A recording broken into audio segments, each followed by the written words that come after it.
Hello and welcome. रेट्रोस्कोप में आप सबका फिर से एक बार स्वागत है। दोस्तों, अक्टूबर का महीना चल रहा है। इस महीने में फिल्मों से जुड़े कई सारे लेजेंड्स के बर्थडेज, बर्थ एनिवर्सरी और डेथ एनिवर्सरी भी होती है।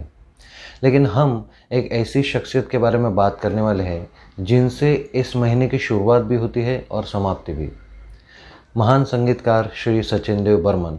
जी हाँ, सचिन दा यानी SD बर्मन, जिनकी बर्थ एनिवर्सरी होती है 1 अक्टूबर को और 31 अक्टूबर को उनकी पुण्यतिथि। वैसे तो सचिन दा का music is for all seasons, लेकिन अक्टूबर विशेष रूप से उनको समर्पित है। तो हमने सोचा क्यों नहीं हमारे इस रेट्रोस्कोप चैनल की तरफ से एक ट्रिब्यूट के तौर पे कुछ किया जाए। तो हम आज से लेके 31 अक्टूबर तक कुछ वीडियोस आपके सामने पेश करेंगे। इन वीडियोस में हम सचिन दा ने कंपोज किए हुए कुछ गानों की झलक कीबोर्ड पे प्ले करके आपके सामने पेश करेंगे और साथ ही में सचिन दा के संगीत के बारे में, उनके बारे में और इन गानों के बारे में कुछ बातचीत करेंगे।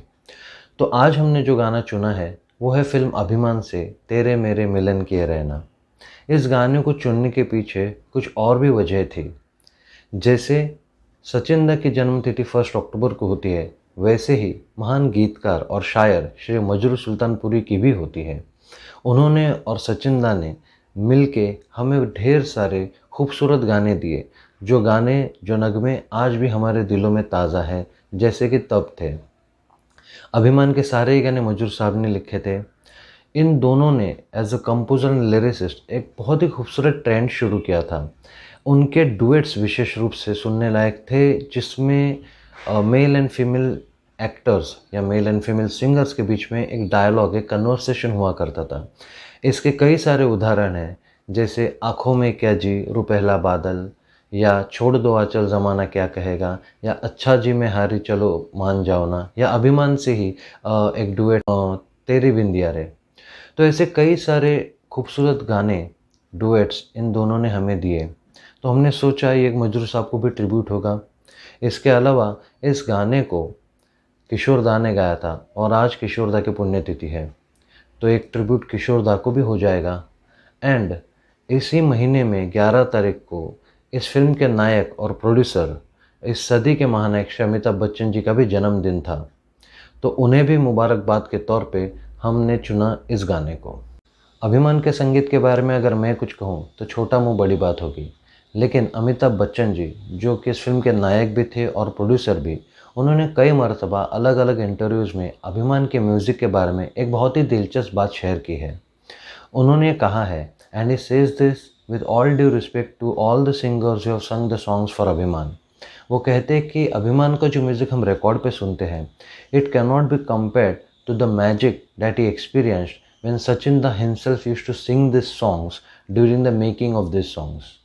यानी जब सचिन दा अपने जेट बंगलो के अंदर अपने म्यूज़िक सेटिंग रूम में हारमोनियम पे अपनी आवाज़ में ये गाने सुनाते थे, तो वो कहते हैं कि एक बहुत ही अद्भुत और जादू भरा माहौल तैयार हो जाता था, which cannot be compare to the music that we listen on the record. हम सिर्फ सोच ही सकते हैं कि किस तरह का जादू, किस तरह का माहौल, किस तरह का समा बनता होगा जब सचिन दा अपनी यूनिक आवाज़ में ये गाने सुनाते होंगे।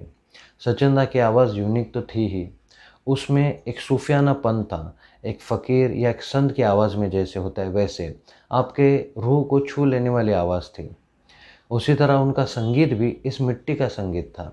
इंडियन क्लासिकल म्यूज़िक और लोक संगीत यानी फोक म्यूज़िक को उन्होंने अपने कंपोजिशंस में बहुत खूबी से इस्तेमाल किया। उस पे आधारित कई सारी इमॉर्टल मेलोडीज़ हमको दी।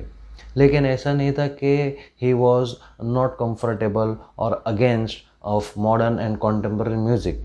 मॉडर्न, कॉन्टेम्पररी या जिसे हम वेस्टर्न म्यूज़िक कहते हैं, उसका भी उन्होंने बहुत खूबी से इस्तेमाल किया अपने म्यूज़िक में।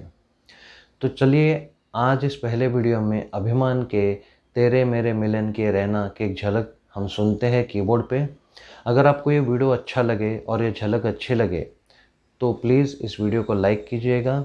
अगर आपको रेट्रो फिल्म्स, रेट्रो म्यूज़िक और उनसे जुड़े आर्टिस्ट और लेजेंड्स के बारे में दिलचस्पी है तो इस चैनल को सब्सक्राइब कीजिएगा और आपके दोस्तों को और रिश्तेदारों के साथ इस वीडियो को शेयर कीजिएगा। Thank you.